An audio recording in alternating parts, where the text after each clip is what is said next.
Hi everyone, so this is going to be my final campus analysis response. And even though we had three different options of types of schools we could choose from, we all ended up choosing community colleges in North Carolina, which I thought was really funny and ironic. But we chose Cape Fear, Central Piedmont, and Fayetteville Technical Community Colleges. And besides from being community colleges in North Carolina, these three schools, in my opinion, definitely have a lot in common, as you'll see on the next couple slides. Through our presentations, I found more to be in common than not. And even on this slide, you can kind of see how their founding dates are really close, with only a couple years between each. And then they each all have a significant amount of students, even though Central Piedmont definitely has the majority of students. They each have more than what I thought community colleges had. I've never really researched community colleges, so that might just be my naiveness. But it makes sense that there would be a lot of students taking advantage of cheaper prices, and then the degrees and certifications that are offered. But as you'll see, I really thought that they were all pretty similar for the most part. And as for the school's physical environment, similarities and differences, one major thing I noted was their locations. They're all within major cities for the area. Fayetteville is definitely smaller than Charlotte and Wilmington, but for the area, it's certainly larger. And again, the location of the schools makes sense and is smart because they each offer degrees and certifications and different programs that are kind of vital for the community. For Fayetteville Tech in particular, I just remember how businessmen created Fayetteville Tech and created that vision just because the area needed somewhere in the area where people could go to learn the skills and jobs necessary to kind of keep the community thriving. So it just makes sense that it would be in a city rather than rural. And again, I don't know if this is just my naiveness on community colleges, but I really didn't know that community colleges tended to have multiple campuses or centers. This was another similarity in that Cape Fear had 4 campuses, Central Piedmont has 6 campuses and 2 centers, and then FTCC had a total of 5. So I never really knew that there was more than just one campus for a majority of these. I also kind of live near a community college as well, and it's only one campus. It's small in a rural city or a rural town, so I guess I never really experienced it in bigger cities where I've noticed, but that's just something that I noticed here. And then the last similarity I noted on their physical environments was that the campus layouts, even in big cities, each layout was pretty similar in that they were all pretty grouped together, and you could really kind of establish what was the campus and what wasn't. So even if they are just plopped down in a city, they still kind of are their own little bubble, I guess you could say.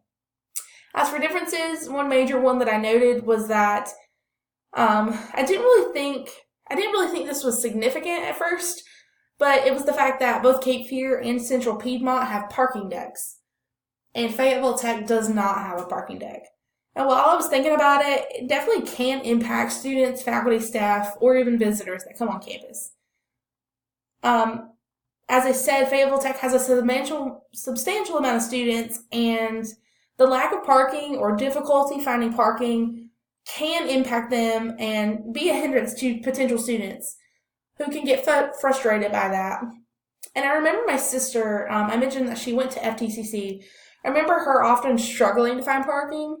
And so I can just imagine that there's a lot of students who are driving around trying to find parking instead of being in their classes, learning, and getting their education that they're there for. So I can just imagine that's an issue.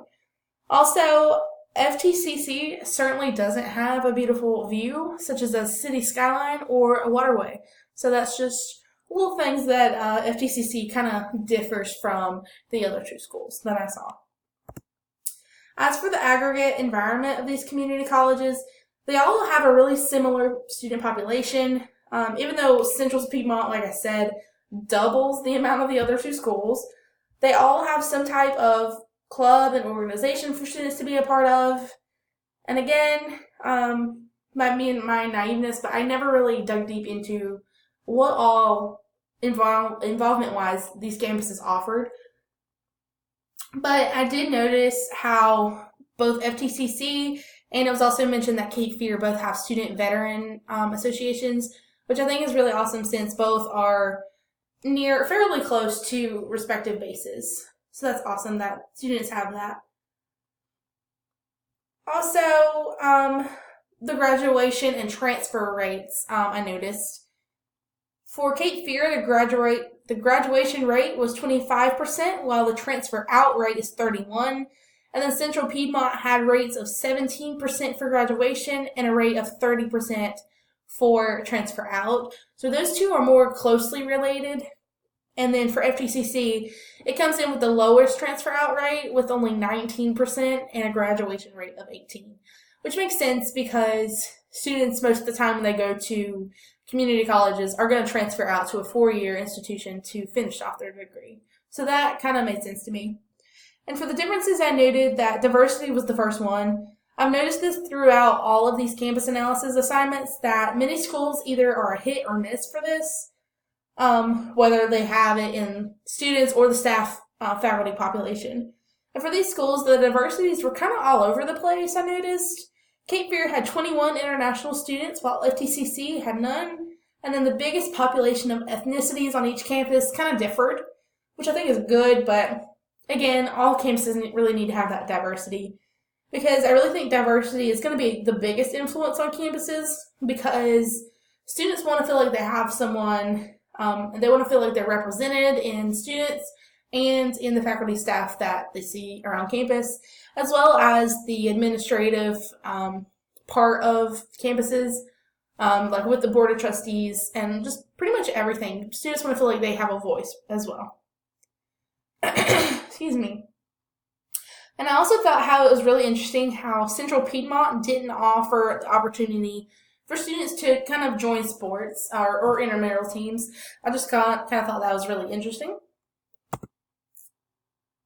And the biggest similarity I noted for the organizational environments of these three schools was the top-down leadership models.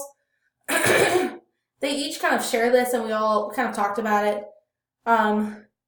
that at the very top is going to be the Board of Trustees, and then it just kind of goes its way from there. The president is, of course, going to be right under the Board of Trustees, and decisions definitely are made in a top-down kind of thing where things have to be passed before they can be official. And another similarity was that each school offered technical degrees, certifications, and disciplines. And again, like I said, I think this is really big for community schools or for community colleges just because they are in areas where it benefits the community. And like I mentioned with my presentation, Fayetteville Tech actually changed their name just to market themselves as a place where students can learn technical skills and certifications where they can give back to the community. And lastly, the number of both full-time and part-time students kind of differed per school. Cape Fear had more full-time students, while FTCC had more part-time students. Last but not least is going to be the socially constructive environments. And the main thing I found among these schools was the way that the schools marketed themselves and what they wanted to accomplish for their students. For Cape Fear, they mentioned supporting positivity and acting with intention. FTCC strives to reach their students' goals. And then Central Piedmont believes in the possibilities that can happen when students kind of believe in themselves, discover within themselves, and just kind of work from there. And they all strive to build strong communities between their students, faculty, and staff, and the communities that they serve. And a big thing I noticed was that they all pretty much talk about giving back to the community and building those strong connections. And we also touched on how these schools have an impact by using social media and news articles. Michelle had mentioned that Cape Fear was honest and upfront about their crime reports, and on their social media, they really were positive and uplifting for their students. And for the crime reports, it really shows how they don't try to hide things from the community or their students, which is really great. Hunter had mentioned how there was a case of transgender discrimination at Central Piedmont, which can definitely have a huge impact on them because students who are a part of the LGBTQ plus community or even just an ally may not like that a student was treated that way and may think differently about attending there or recommending it to someone else.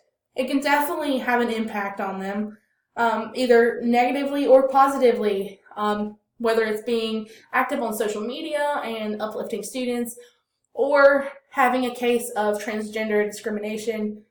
How they market themselves and how they are seen in the community is definitely going to have an impact and either hinder students from coming to campus or the opposite and bring them to campus.